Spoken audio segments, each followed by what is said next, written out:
What's up, diecast collectors? This is OBB, the diecast news guy, bringing you guys with a NASCAR Authentics diecast review. And today it's actually on a card that you guys probably have been waiting for me to do a review on. I was going to make this a rant review, but I'm going to make this quite close to it.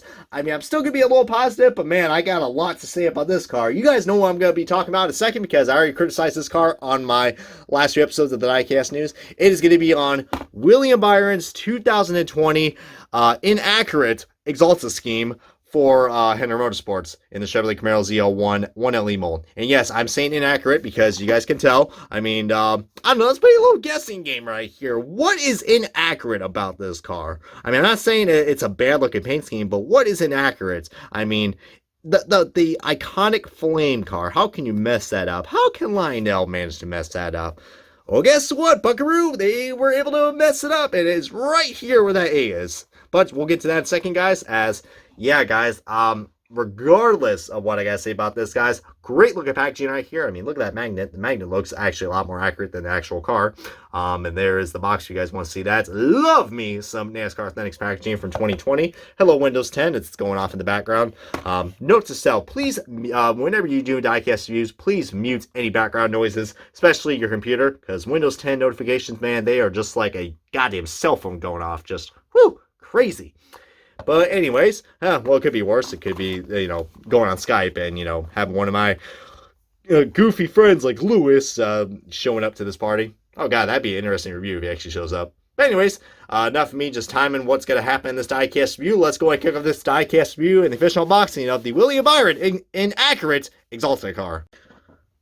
Alrighty, guys, we got this diecast out of its box. And before getting started on this NASCAR diecast review, we're going to be looking at the little accessory that comes with this. English, Brian. English!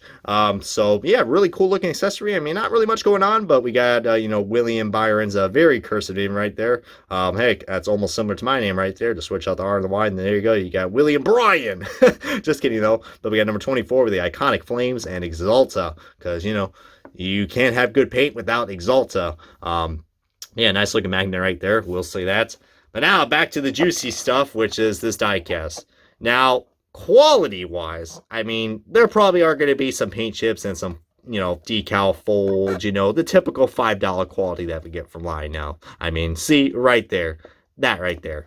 But, there's one thing that kind of irks me, and that's having inaccurate diecast.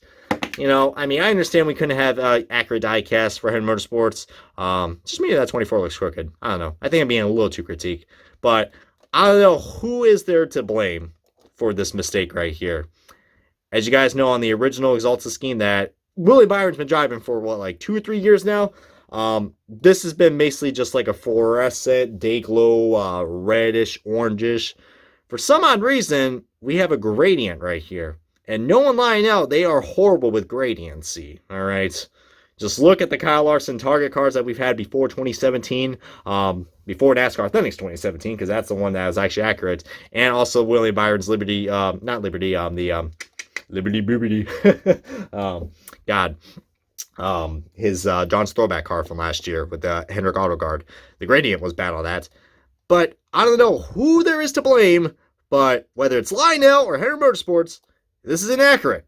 I don't know if this was going to be the paint scheme for this year and Lionel never got the, the okay to update or what, or Henry Motorsports decided to change the paint scheme up at the last second because they did that with the Axalta Kobe Bryant tribute scheme. As you guys know, that car was a lot more darker, but I actually preferred the Lionel version a lot more. Now, this ain't a bad... Now, okay, I think the main reason why I didn't make this a rant review, I know, don't worry, I got a lot more other rant reviews to show up in the future. This is not a bad looking diecast. I'm just upset that it's not accurate. And it's basically the same exact scheme as last year's. We'll get to the comparison in a second, guys. But, come on, dude. If this was going to be the original scheme, I don't know. I don't know. Yeah, we're going to have a nice little debate in the comments, guys. And speaking of debates, Axalta logo is a little shifted right here. As you see, it's closer to this flame than that one. So you can definitely see where the favorite flame is. But, of course, this has a rounder nose. Nice paint chip on the splitter, but guess what? Sharpie will fix that shit. But love the front end of this car. Beautiful. It's just me. Those headlights look kind of wonky. Do they? I don't know. Those headlights look kind of odd. Am I on drugs, or those just look a lot lower, or the headlight placement just looks weird? I don't know. I might be on drugs. Who knows? Actually, don't answer that question. But yeah, this side, I mean, basically, I mean, see, look, this is what the Axalta scheme should look like right here. Just boom. But then they add it right here at the end. I don't mind that. That looks a lot more better than this. I mean, this is just really distracting. I mean, you could barely even. I mean, yeah, you can see the A, but like, I don't know. I mean, it still looks cool. I mean, because you do get some yellow spots right here and here, but just I don't know, man. I mean, some people like it, some people don't. But you know what, man? If you're gonna make a paint scheme that's accurate, I mean, at least make it accurate, man, to what the actual car is supposed to be. I mean, even if Henry Motorsports has something to do with this, just I don't know, like pull this die cast back, to add another release date or something, guys. I mean, we see Lino update diecast before. We saw it with the Crafton truck. It didn't have the Crafton Champion truck. It didn't have the correct hood sponsor. Then they finally updated it. I don't know. I mean, maybe you could blame Henry Motorsports because they changed the paint scheme at the last second, but I don't know, man. It's just really odd that this happened. But what's even more odd, which I kind of want to blame Lionel for, is that on the 187 scale, the freaking 187 scale, it does not have this problem. It is like the original Axalta scheme that we all know and love. So, I don't know what in the living hell Lionel was doing, but this is just not good, man. Not good enough. But, regardless of that, it's a beautiful looking paint scheme. I will say that. It is pretty nice. Well, it's actually pretty inaccurate now since, you know, Hertz just dropped out of sponsorship. But, yeah, let's go and get on to the side-by-side comparison of the Axalta car from last year. As we had a nice little voice crack. See, yeah, it's just me. Those headlights look a lot more lower. I don't know.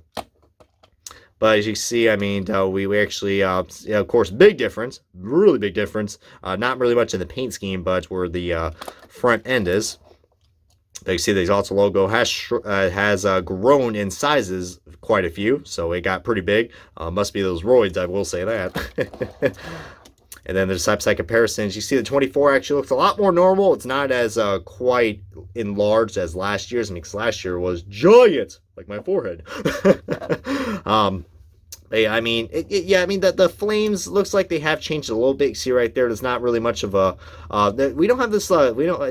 Oh, that's kind of odd. We don't have like this blue outline on the 2020 variant than we did with this one. So that's why this paint scheme looks kind of different, because the blue flame is still kind of there, but it's a lot more darker than last year's, which is like a tealish from last year. Of course, the big difference right here, we do got a lot more flame stripes right here, which I don't mind that. That looks pretty cool, but I didn't mind last year's either. So the paint scheme is definitely different. It is different to a certain extent, but just see how much more better that looks, man. You can actually read the sponsor. I mean, that yellow kind of looks distracting with the white words. Just, it's distracting. It's not bad, but it's just distracting. And on the back, of course, we got those big-ass spoilers, as Dale Jr. would like to call, but not really much of a difference right there in the back. But we do have the ZL11LE on here, which I believe the Hertz car didn't. By the way, rest in peace to Hertz. I believe they just ended their sponsorship with William Byron, because, you know, they are filing for bankruptcy, and I don't know about the status for Liberty University, but they have been quite the controversial sponsor. But thankfully, I'm not reviewing the Liberty car because I don't feel like getting canceled on my channel. I mean, Christ, I mean, YouTube's already canceled my YouTube channel with my monetization. So, probably to make these videos for free now. So, but whatever though, I still love making iGuess videos for you guys. But I probably prefer last year's car, even though it is, you know, it's on the old mold. But I don't know, man. I mean, I can't believe I'm saying this, but if you guys want the correct version of this car, the 187 car is the way to go. And I do not have that with me because 187s are not in the stores yet. I think they are, but not around my area yet. But I'm guessing Walmart's going to be the first one to have them because, heck, how about a flop for those blind bags, guys? For Target. I mean, man, that's going to be another thing I'll have to rant about in a future video. But overall, guys, this paint scheme, it's nice, but just... it's inaccurate, man. It is the inaccurate Axalta scheme. I mean, just, my God. I mean, whether you want to blame Lionel or Henry Motorsports, either way, we got ourselves a screwed up looking diecast that's very inaccurate. And I am not happy about that. All right. Even though it's $5, a lot of people are like, oh, you got the $5 one. Well, guess what? In the Gold Series, guess what? In the Gold Series with the name banners, it has this exact same issue. So, yeah, Lionel didn't really fix this car. So, good luck, partner. Anyways, guys, it's been OBB, the Diecast News Guy. Thanks for watching this Diecast review of the William Byron Inaccurate Axalta Chevrolet Camaro ZL1 1LE 400 Motorsports. If you guys enjoyed this Diecast review along with other NASCAR Diecast reviews, what the hell are you waiting for? Hit that sub button, guys, because we're getting close. That's less than 100 subs away. I can't talk English today. Holy crap, I need a nap. Until we get to 4,000 subs. Really would appreciate you guys when we get to 4,000 subs, because that would be a great goal for not only myself, but for you guys as well. But I'll make an announcement about that in a second. But anyways, guys, it's been OBB, the Diecast News Guy. And until we meet again, I will catch you guys on another NASCAR Diecast review. So, toodaloo.